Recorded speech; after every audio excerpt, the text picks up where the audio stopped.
Bonjour et bienvenue sur l'expressiontopcom.fr, le portail de la communication et du management. Jardiland prend la parole pour ses 30 ans avec Psh. Pour l'occasion, elle organise une web-série de 10 épisodes intitulée « Il s'était donné rendez-vous dans 30 ans ». Pour l'occasion, ils mettent en scène 10 personnages mythiques des années 80 qui viennent eux aussi fêter leurs 30 ans chez Jardiland. Pour nous parler de ce brand content, nous recevons Jean-Christophe Bessède, directeur de l'e-commerce de Jardiland, et Jules Guillemet, directeur de Psh. Bonjour. Bonjour. Bonjour. Alors, avant de nous parler plus en détail de tout ça, dans quel contexte, avec quels objectifs Jardiland a-t-il choisi de prendre la parole avec ce type une web-série, des programmes courts? L'idée, c'était d'avoir un dispositif qui dure, parce que l'anniversaire Jardiland, puisque cette année ce sont les 30 ans de l'enseigne, devait durer effectivement de fin mars jusqu'à début octobre. Monter un mini-site, c'était une chose qui était bien, mais ensuite trouver l'argument pour faire revenir les internautes, c'était mieux. Et donc c'est à cette occasion-là qu'on a travaillé avec Psh pour pouvoir effectivement trouver un dispositif avec du renouvellement toutes les 3 semaines pour pouvoir faire revenir les internautes sans arrêt. Alors, donc on part sur une web-série. Ok, donc on va faire revenir les internautes, mais pourquoi pour les 30 ans du brand content et comment ça s'organise? On voulait jouer sur la connivence entre l'âge de l'internaute et les héros qui étaient un petit peu célèbres il y a 30 ans quand on était adolescent, etc. Parce que ça correspond aussi pas mal à la cible de Jardiland. Donc on voulait également avoir une cible qui soit commune entre ces internautes-là, nos clients, mais éventuellement leurs enfants, parce que tous ces films-là restent toujours aussi célèbres et ont toujours autant de succès. Les héros sont intemporels. Donc ça nous permettait effectivement de créer un lien intergénérationnel et d'avoir un dispositif de communication le plus large possible. Alors on va un peu rentrer dans ces programmes. C'est qui ces personnages célèbres? C'est quel film? Qui vient chez Jardiland pour fêter ses 30 ans? On ne dévoile pas, attention. Sans dévoiler. Bon, alors, dans ceux qui sont déjà en ligne, on peut dire effectivement que vous avez un grand avec une cape et un casque et un sabre laser. Vous êtes dans un panier de vélo avec un rat sur la tête, etc. Oui, enfin, donc des gens assez connus finalement. On peut reconnaître relativement facilement. On peut retrouver très très facilement. Alors, comment se présente, c'est quoi le ton de ces web-séries? 30 ans, c'est un anniversaire c'est la fête. Donc l'idée, effectivement, c'était de tourner ça autour de la fête, sachant qu'à la fin, les personnages se retrouvent avec le héros, avec les cotillons, avec les confettis, etc. Donc on voulait vraiment avoir un axe de communication festif pour pouvoir marquer le coup au niveau de l'anniversaire. Donc on est vraiment dans 30 ans, c'est la fête et les gens sont heureux de venir chez Jardiland pour fêter leur anniversaire. Oui. Alors comment ça s'inscrit dans la communication globale de Jardiland? Globalement, ça ne s'y inscrit pas. on a vraiment choisi un axe différent parce qu'on est parti du principe que sur Internet, sur le web, sur le site jardiland.com et en créant un mini-site, on pouvait se permettre autre chose. Donc on n'est pas dans un ton très sérieux comme sur un dépliant, on n'est pas dans de la communication corporate ou ce genre de choses. On a vraiment choisi un axe beaucoup plus rigolo, beaucoup plus fun, ou dans lequel on pouvait se lâcher un petit peu plus. Et ça nous a permis effectivement d'aller plus loin et d'avoir des petites touches d'humour comme ça, bon, tout en restant très, très correct également. Tout à fait. Non, mais donc le but était vraiment de sortir de ce qu'on voit de façon typique dans la communication pour aller vers quelque chose de plus interactif et qui accroche plus l'internaute. Complètement, oui, oui. Et on a pu jouer comme ça, second degré, avec les différents personnages, avec les différents héros. Quand on voit Dark Vador se promener dans un magasin Jardiland, on est effectivement un petit peu décalé quand même. Et c'est pas trop les jardins de l'étoile de la mort. Non, pas trop. Ce qui a d'ailleurs beaucoup surpris les clients même qui étaient là au moment du tournage. Oui, quand on a fait le tournage. Oui. Le magasin s'est complètement prêté au jeu, et merci à eux d'ailleurs, enfin un grand merci au magasin, qui nous a permis de couper certaines lumières sur certains rayons à des moments, de couper la musique pour faire nos prises son. Et c'était génial de voir les clients Jardiland qui déambulaient dans le magasin et qui tout d'un coup voyaient passer Dark Vador, voyaient passer, on l'aura reconnu, E.T. et autres compères. Donc, voilà, en fait, tous les épisodes se passent dans les magasins. Enfin, en tout cas, ceux-là se sont passés dans les magasins. Le but, c'était pas de faire quelque chose en studio, c'était vraiment de leur faire fêter leur anniversaire dans le magasin. Exactement. Et d'activer à cette occasion d'ailleurs le retail. L'idée était vraiment d'avoir un dispositif qui certes ne s'inscrit peut-être pas dans les codes classiques de la communication de Jardiland, mais tout du moins dans un dispositif global avec campagne média, avec campagne online et du coup campagne qui est quand même très, très axée justement sur le trafic in-store. Voilà, donc l'idée, c'est que le magasin est au cœur du dispositif. Alors, quand Dark Vador vient fêter son anniversaire chez Jardiland, comment ça s'organise? Comment on prépare la chose? Il y a eu des pré-tests pour lancer ce type de programme? Jules? Alors, est une agence réactive. Je pense qu'on a déjà eu l'occasion de le démontrer ici même. Pour info, 10 mini-épisodes tournés en 48 heures sur un week-end.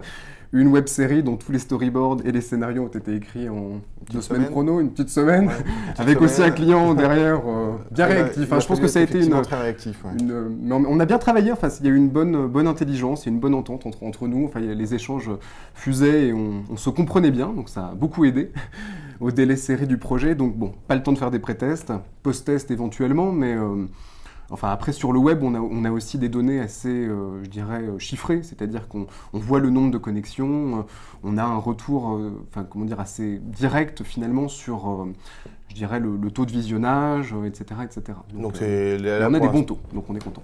D'accord. Et même, j'imagine, les gens qui étaient dans le magasin à ce moment-là étaient plutôt ravis. À la fois les clients, mais également le personnel du magasin de Villabé. C'était juste pour eux tellement improbable que oui, ils ont vraiment bien joué le jeu aussi. Il n'y avait pas de souci. Bah, les comédiens se changeaient dans les vestiaires qui sont normalement réservés au staff, donc c'était drôle. C'était très très sympa. Alors, ça a l'air d'avoir été quand même assez particulier. C'était quoi les recommandations pour l'agence ? Les recommandations pour l'agence, du fun, du décalé, du viral, enfin finalement jouer le code du viral pour créer le buzz, hein, c'était ça l'objectif, et on voit que ça relaye beaucoup sur Facebook, etc.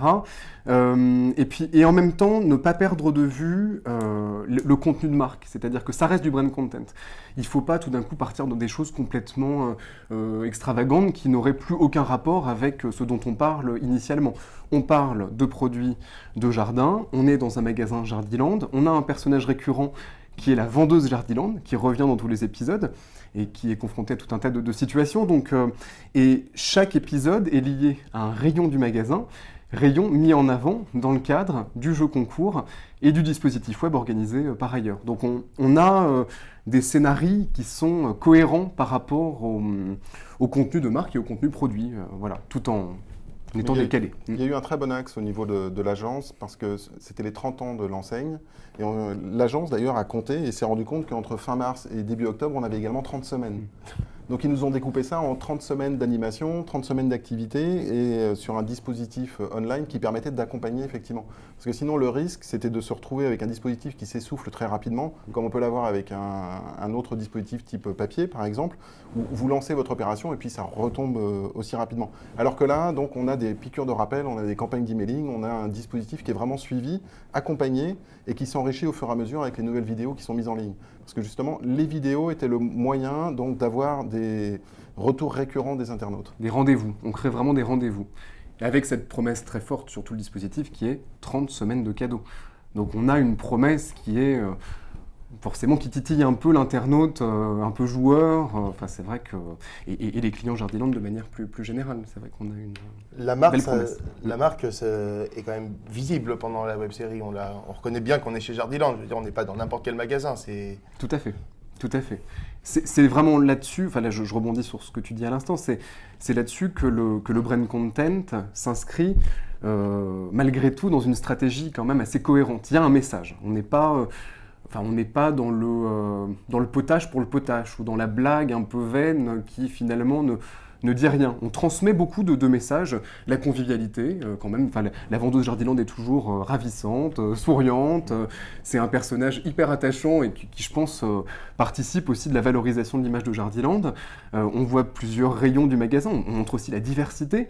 Chez Jardiland, on a des rayons aquariophiles, des rayons d'animalerie, on a des produits d'extérieur, des produits d'intérieur, on a du mobilier de jardin, donc des barbecues, etc. Donc la diversité des rayons présentés au travers des 10 vidéos permet aussi de transmettre un vrai contenu marketing commercial sur la diversité de l'offre Jardiland.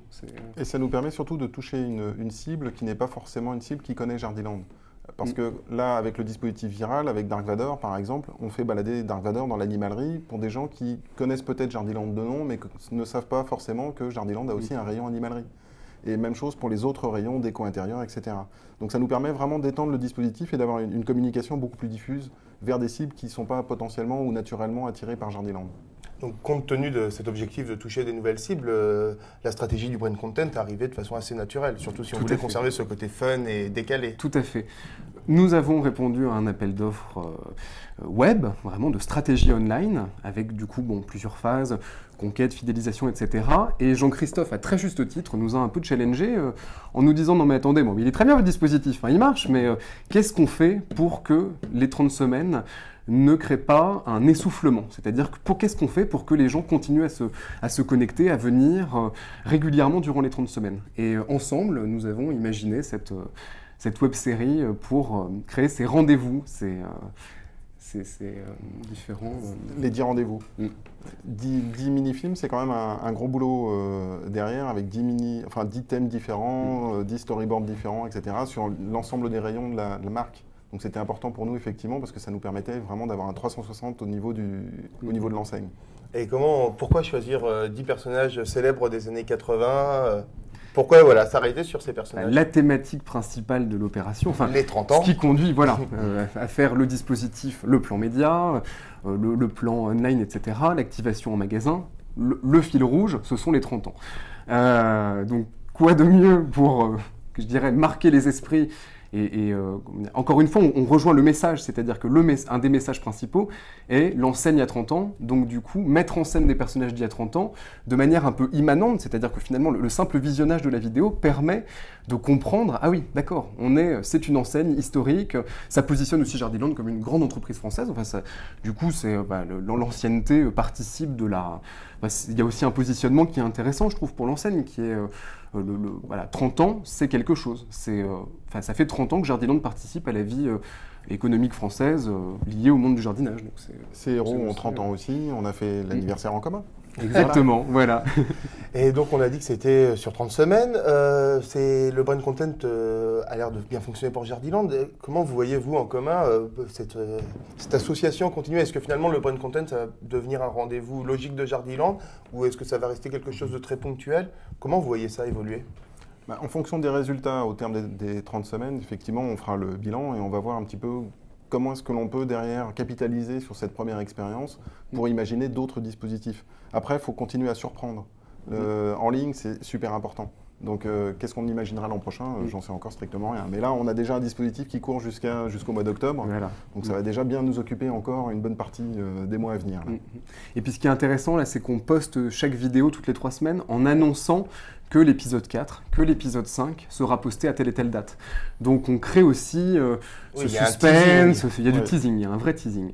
Mais quoi qu'il en soit, même si d'autres formats brand content étaient imaginés avec et pour Jardiland, forcément, les scénarios, les synopsis seraient différents de cette première série qui s'inscrit, dont la thématique est cohérente puisqu'on fête les 30 ans de Jardiland, mais on ne va pas faire redébarquer chaque année des héros d'il y a 30 ans, puisque finalement, ça serait moins cohérent. Ouais. Mais il y a plein de choses d'autres à imaginer. Alors, si je veux retrouver ceux qui nous regardent veulent retrouver ces premiers épisodes, on va où? 30printemps.jardiland.com. Mais référencement naturel excellent, 30 printemps déjà, on nous retrouve. Ou sur la YouTube channel, on a une YouTube channel dédiée avec les épisodes qui sont régulièrement postés. Mais de toute façon, 30 printemps Jardiland et la YouTube channel sont directement connectés, puisque c'est un player YouTube qui est mis en ligne sur le site et qui redirige sur la YouTube channel. Et sinon, à partir de jardiland.com, ça marche très bien aussi, etc. Et donc, une fois qu'on est dessus, c'est toutes les 3 semaines, on en a un nouveau. Oui, exactement. Plus des jeux concours, plus des tirages au sort, plus de l'animation, etc. Là, c'est gros dispositif. 30 ans de l'enseigne, c'est un passage important. Bravo. Bon, c'est un passage qui a l'air de bien se passer. Merci d'être venu répondre à nos questions. Merci beaucoup, Alexis. Merci. À bientôt. À bientôt.